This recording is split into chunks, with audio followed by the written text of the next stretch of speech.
Hello everybody and welcome back to our lecture series. I am Ted, your host, and for this lecture we are going to delve right into the actions of Caesar Augustus as he became the master of the Roman world after his triumph over Mark Antony and Cleopatra, and the manner in which he solved the Eastern question of his reign, and that is how he satiated the demands for war and vengeance, mainly lobbied by the patrician class to avenge the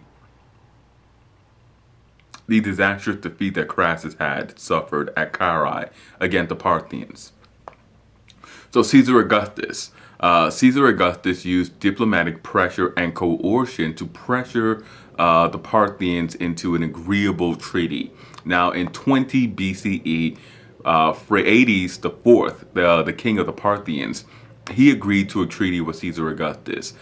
In 20 BCE, Caesar Augustus went to the east, he mobilized the legions, and he threatened to invade Babylon, the fiscal nerve of the Parthian Empire. Now, the Romans celebrated this treaty with a military triumph, but the treaty dealt mainly with prestige issues and other issues rather than any territorial loss. It was not a great military triumph. This was mainly a very great nod to the diplomatic course of the Roman Empire and the Parthian Empire.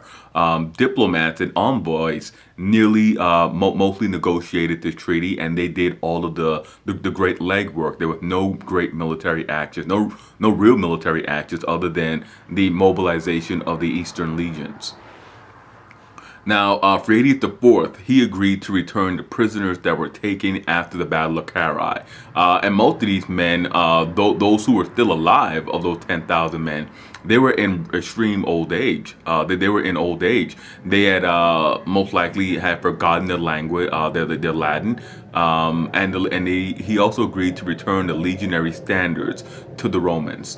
And these standards were housed at the Temple of Mars Ultor in the form of Augustus. Now, Phraates IV, he also agreed to send 4 of his sons as hostages to Rome, and these weren't hostages as in they were barely fed, they were kept bound and tied up. These hostages were sent as safeties, as assurances that Phraates IV would not engage in any hostile actions against the Romans. They were not mistreated. In reality, they lived out their lives in Rome, had the privileged guest of Caesar Augustus, and this is something that Caesar Augustus did before. After the deaths of Cleopatra and Mark Antony, Caesar Augustus took in their surviving children. He used their Roman names, their Latin names. He did not use their Macedonian/Egyptian names. He had them housed. He had them housed with his sister Octavia, who had previously been Mark Antony's wife. And those sons of Phraates, along with the children of Cleopatra and Mark Antony, they were raised in the imperial household. Now, Augustus, he had these boys raised as Romans. He had the sons of Phraates raised as Romans, and he intended to use the boys as possible rivals if ever a Parthian king became troublesome for him. Augustus also stationed a large military force permanently in the east. There were 4 legions stationed in the cities of northern Syria alone. Now, this Roman force was also used to keep the Armenian kings in line and to make sure that he was subject to Rome, that he was a loyal subject to Rome. And this arrangement, this settlement in the east by Augustus, this lasted all the way down from the year 20 BCE until the reign of Nero. Now, this arrangement broke down due to the activities of Vologases I of Parthia, who, in an effort to keep his rivals occupied, initiated a war with Armenia. Now, the eastern arrangement between Rome and the Armenians stipulated that the Armenian king was to be crowned by the Romans.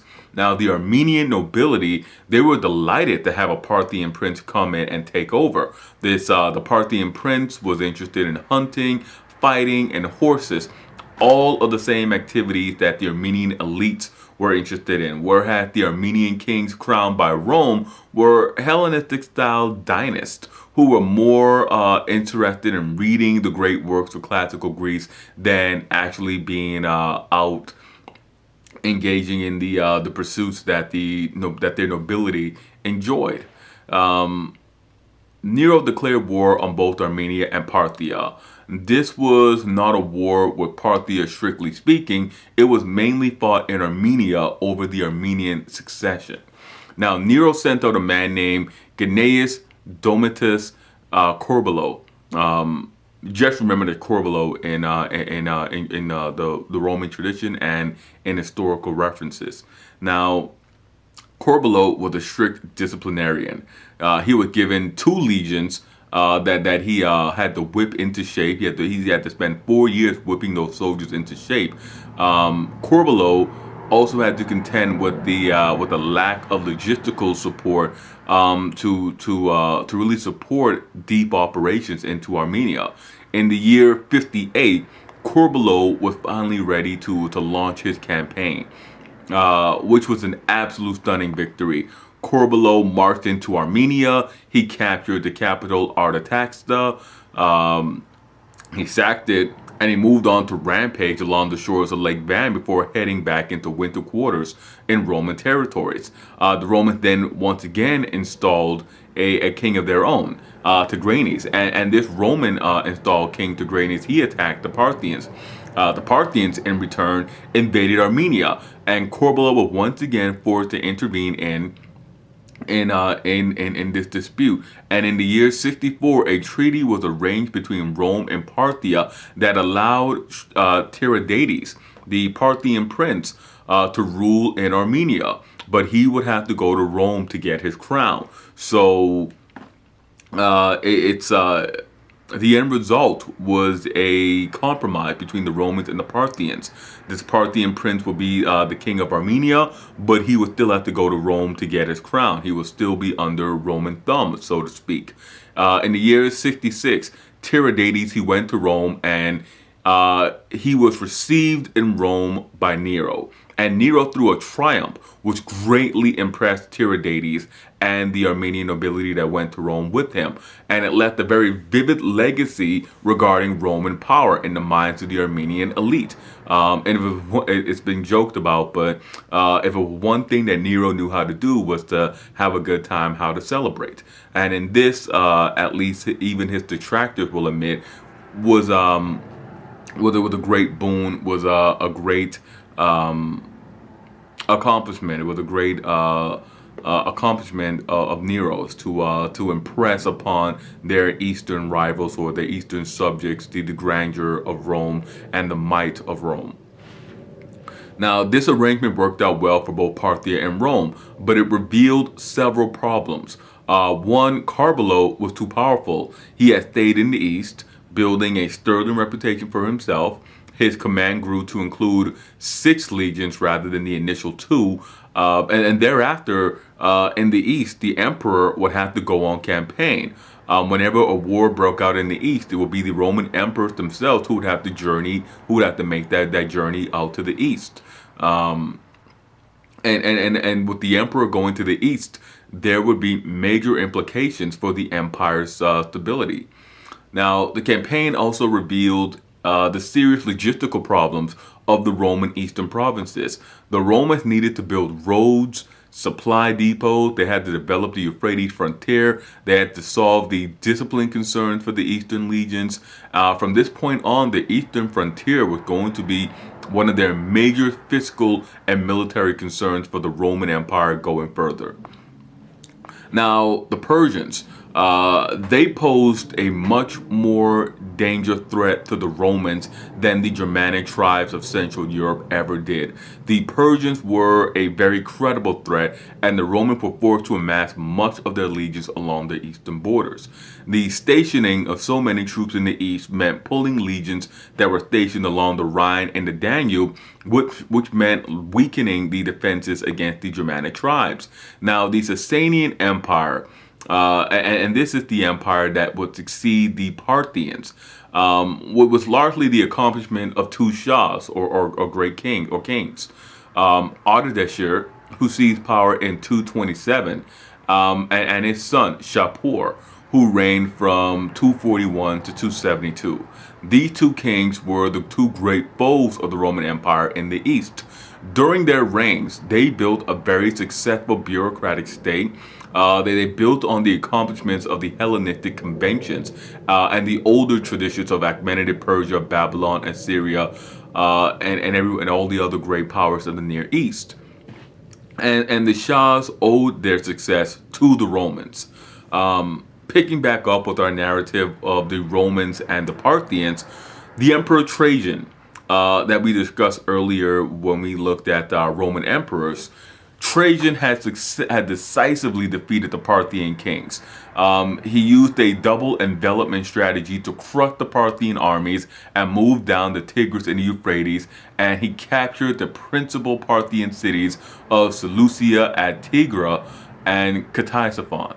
Now, Trajan's capture of these cities broke Parthian power. It broke the Parthian ability to contest the Romans or to defy Roman wishes. The Parthian kings were weakened, and the weakness, this weakening of the Parthian kings allowed the Sasanians to move in and establish themselves as the great imperial power of, one, the Iranian plateau, and two, the Near East. Or to set themselves up at the great eastern rivals in the Near East to Imperial Rome. Now, the last Roman campaign against the Parthians took place in 218. The then reigning Parthian king, King Artabanus V, went down in defeat.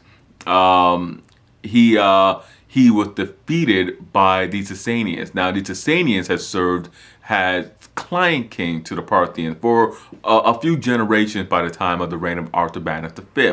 Now, the success of the Parthian kings was tied to their superb organization, but it's also tied to their legitimacy in the eyes of their fellow Iranian-speaking peoples. The Sassanians were viewed as the rightful heirs of the Achaemenids. And this, just in chronological terms, the Achaemenid dynasty is overthrown by the Argead dynasty in the year, oh man, I can't remember the exact date of Darius' death, but very early on in the reign of Alexander, that they're overthrown in the 330s, BCE, and thereafter in the Near East, there has just been successive Macedonian dynasties. And when the Macedonians are finally defeated and the Romans come into play, it's not until the late 100s BCE. So there's like a 200-year gap period in which the Iranian-speaking peoples are subject peoples of a greater empire. And when an Iranian-speaking people, the Parthians, when they do emerge from the shadows of these Greek-style, these Hellenistic Macedonian kings, they themselves adopt this Hellenistic style of governance. They adopt all the trappings of these Hellenistic kings. So for two imperial phases, really, there's not been a legitimate Iranian or Persian imperial power on the Iranian plateau. They've had, in their minds, foreigners and interlopers ruling over them. And when the Sasanians rise, they adopt all the titles, the symbols, and the traditions of the Achaemenid Persians, the last great Persian dynasty, the last great Persian empire.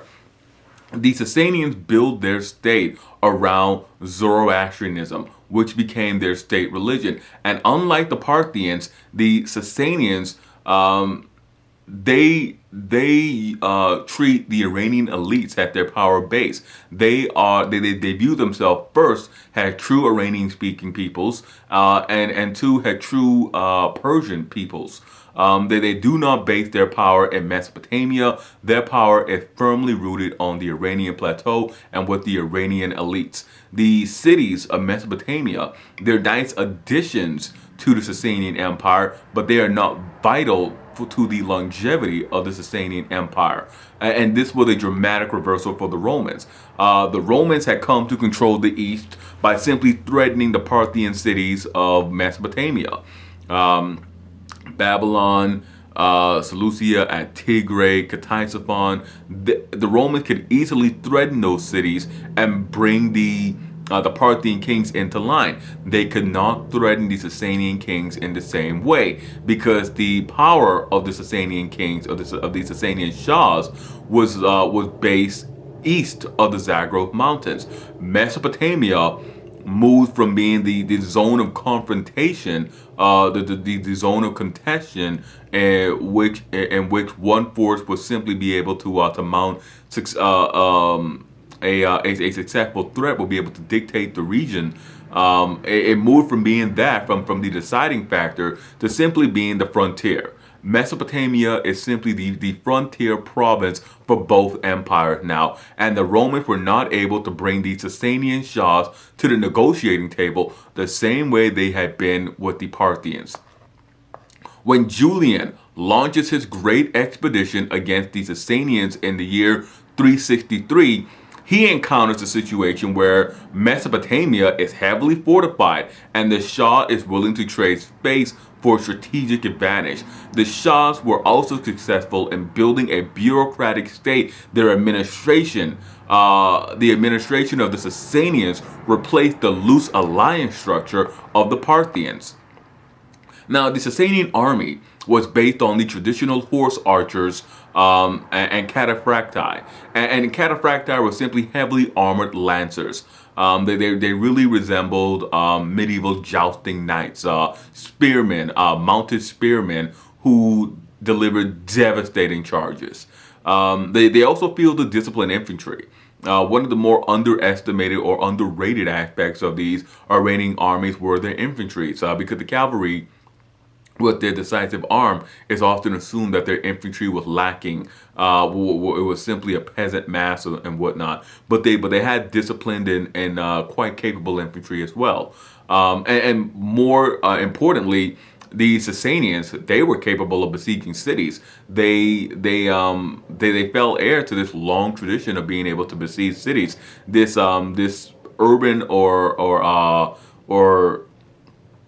a siege warfare legacy that stretched all the way back to the Elamites. The Elamites were also Iranian-speaking peoples, and the Sassanians, in falling heir to the Achaemenid Persians, they also fall heir to those Elamites as well. So they're well versed in taking cities and besieging cities, something that the Germans were not capable of. They developed a very sophisticated supply system that rivaled the Roman supply system, and they also fielded war elephants.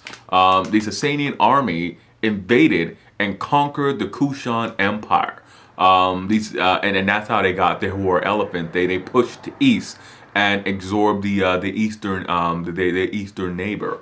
The Sassanian Shahs, they ruled a domain twice the size of the Parthian kings. They had access to the gold fields of India, the lucrative caravan trade routes of Central Asia, and this gave them greater financial and military resources to be put at their disposal. So did the promotion of Zoroastrianism.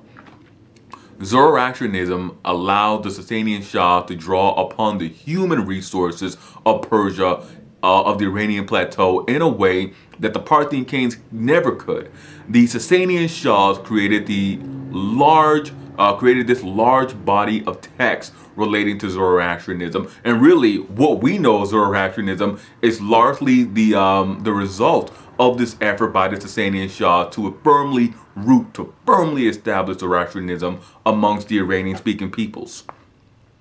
Now, the Sasanian Shahs presented an image of their earlier predecessors, the Achaemenid kings, as being these very strict monotheists, which is doubtful.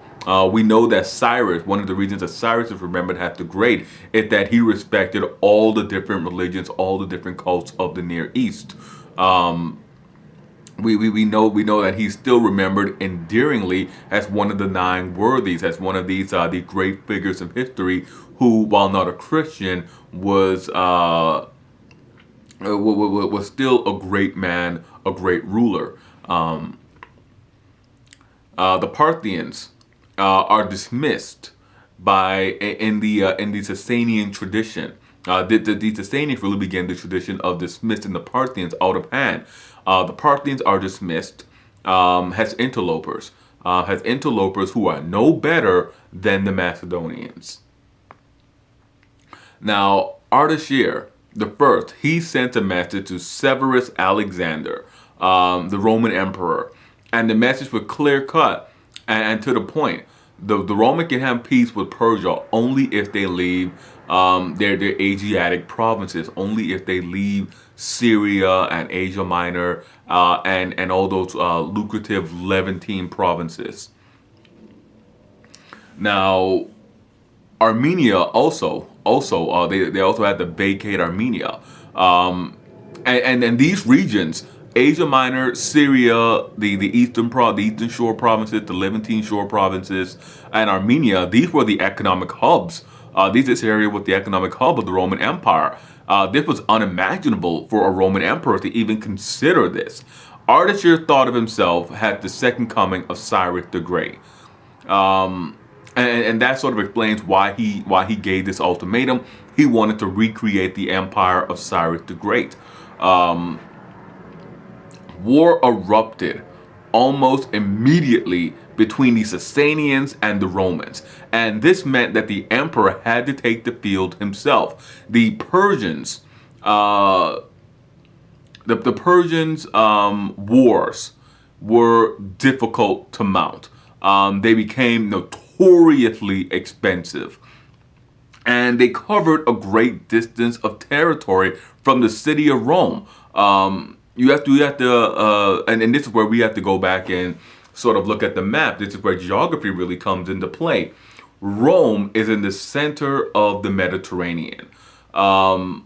It's a great distance going from the center of the central Mediterranean to the eastern shores of the Mediterranean. It is another great distance to simply go from the Levantine shores, the eastern shores of the Mediterranean, all the way to the Tigris and Euphrates, down to where modern day Baghdad is, where ancient Babylon would have been.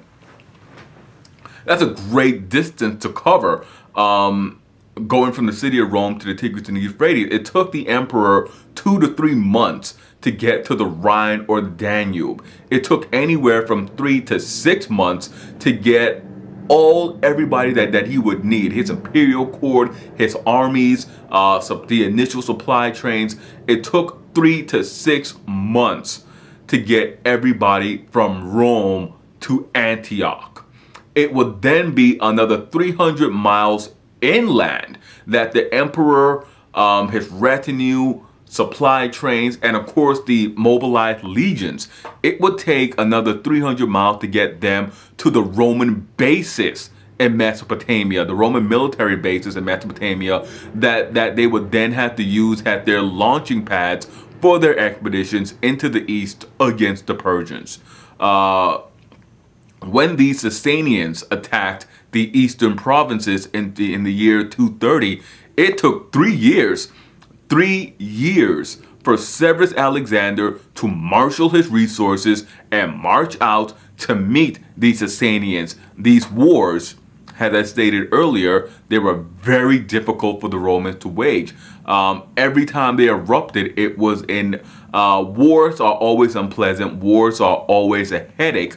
But these Eastern wars became a real headache. This was one of the reasons why they sort of had to split the empire in half, and why they could not place the empire, the new imperial capital, in the Near East along the Levantine shores. One of the reasons why Constantinople was chosen, because it was close enough to the Near East to project strength into the Near East, but it wasn't in the Near East, so it could never really be in danger. It could never really be in jeopardy of being swamped or besieged or easily stormed.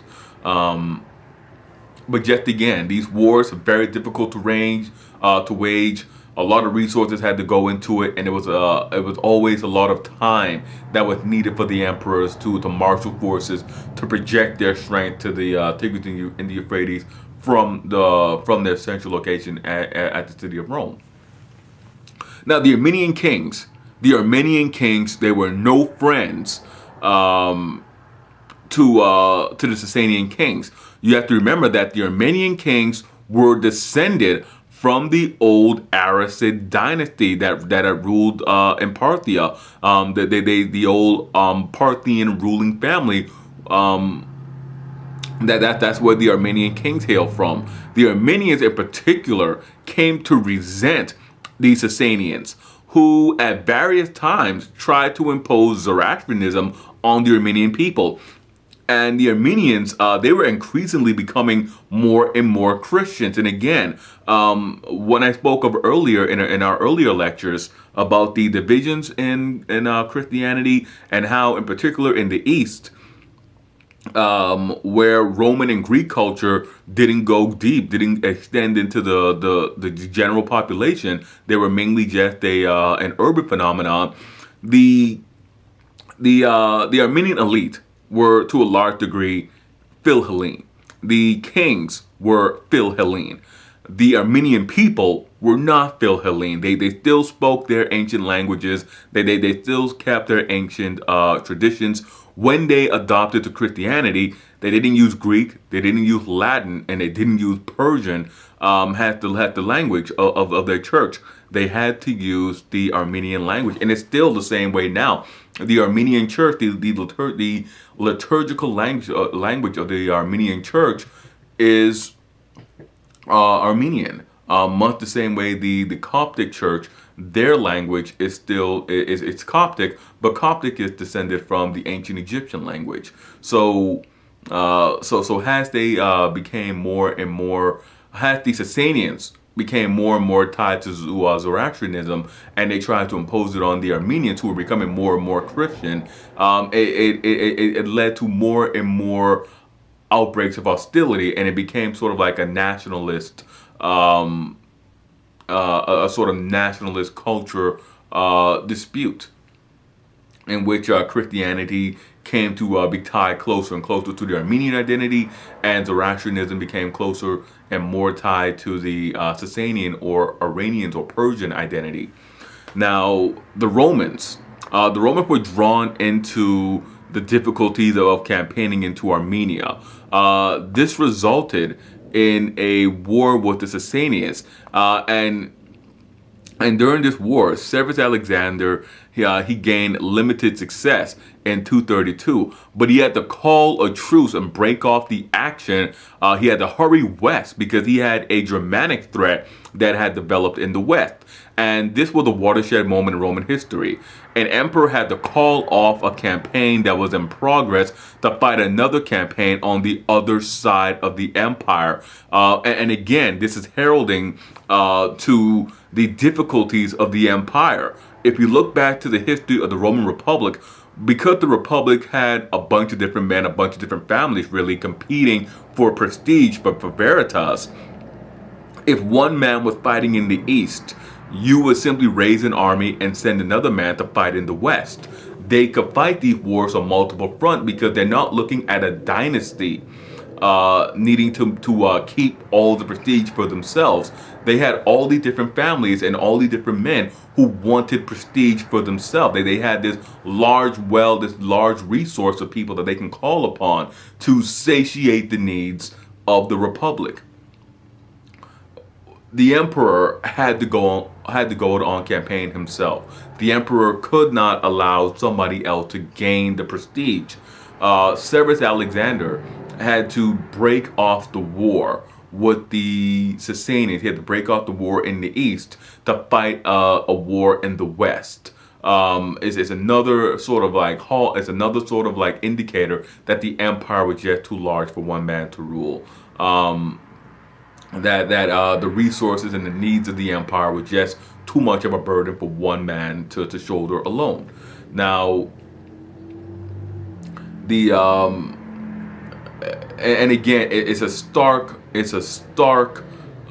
contrast with the Republic. Multiple wars on multiple fronts all at once.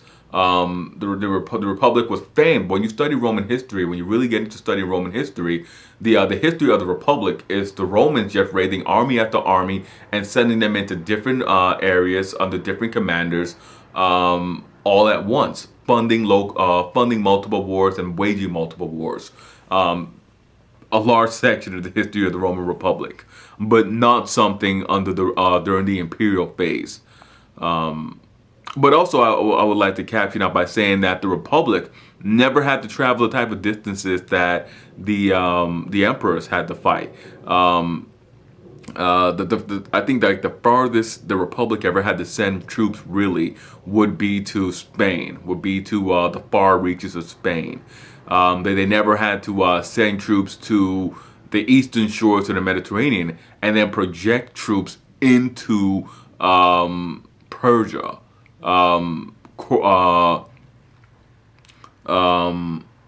Nobody else. Lucullus never had to do it, and Sulla never had to do it. But the emperors definitely had to do it. Caesar Augustus had to do it as soon as he became Roman emperor, as soon as he began to establish his position. Now, the Republic, also due to a fear of one man, and again, another reason that the Republic fielded more than one army was that there was a fear of one man gaining too much power. So that's another reason why they fielded multiple commanders and they fielded multiple armies. They relished in allowing multiple men to gain glory. The emperors, of course, could not allow a general to accumulate too much power for fear that the servant might replace the master. Severus Alexander was murdered shortly thereafter. And the rest of the 230s witnessed a Roman civil war. Now, while the Romans were occupied, the new Shah, Shapur, he reopened the war and he intended to conquer the eastern provinces, and he nearly did so. Over 3 great campaigns, Shapur did manage to defeat several Roman emperors, including emperors Philip the Arab and Valerian.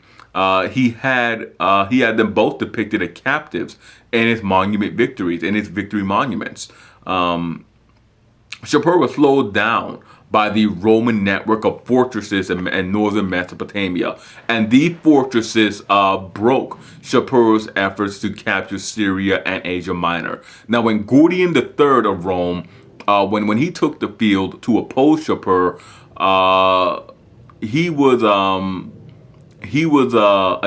later murdered in 244 by Philip the Arab, who would later succeed him, and it's Philip the Arab who later arranges a truce with Shapur, promising to pay Shapur around 500,000 gold pieces to end the war. This is another first in Roman history. That is a Roman emperor or a Roman leader, or just the Romans in general, paying off an adversary to not attack them. This is tantamount to tribute. Philip the Arab basically pays tribute to Shapur, 500,000 gold pieces, to not attack the Rome, to not attack the Roman provinces, to not attack Rome. And the Persian Shahs do not, the Sasanian Shahs, they do not forget that. In the year 253, there is another Roman civil war. So Shapur again seizes the moment, he breaks his truce, and he invades the eastern provinces. Once again, he makes it into the Levantine shores. He makes it to the Levantine shores, and he sacks the city of Antioch. This pulled the emperors back into the east to deal with this Sasanian threat. Now, the emperor who goes east is Valerian, and Valerian is not really in a position to fight the Sassanians. For 2 years, the war is largely inconclusive. In 258, Shapur returns and he menaces the Roman provinces, and Valerian takes the field again. And in 260, Valerian agrees to negotiate. He agrees to negotiate with Shapur, but Shapur, he deceives Valerian, and he seizes him and he takes Valerian captive. Shapur then goes on to sack the cities of Syria and Asia Minor. Now, the Sassanians are eventually driven out by the army. The legions stationed in the east They are rallied by army officers, and Shapur uses he's driven out. But Shapur, and what really was an Augustan-like piece of propaganda, he uses the Romans that he captured in battle, and that he captured during his sack of those cities. He uses them to construct great public works in Mesopotamia. And moreover, it is reported that the Emperor Valerian spent the rest of his days acting as Shapur's footstool.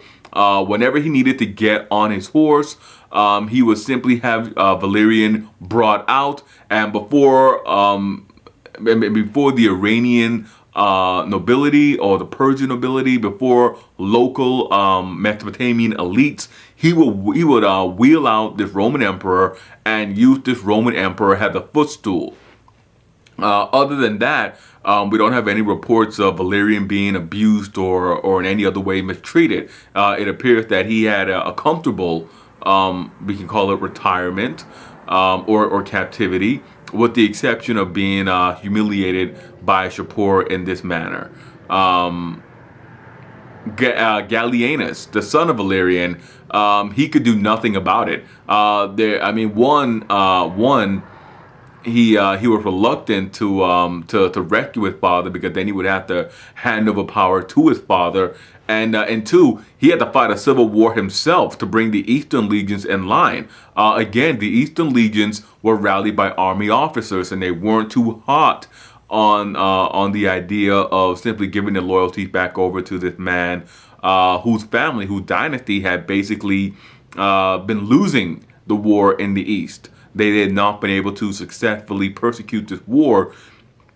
So Gallienus had to fight the civil war to bring them back into line. And again, if he went to war and he was able to recapture his father, if he was able to liberate his father, what would that mean for himself?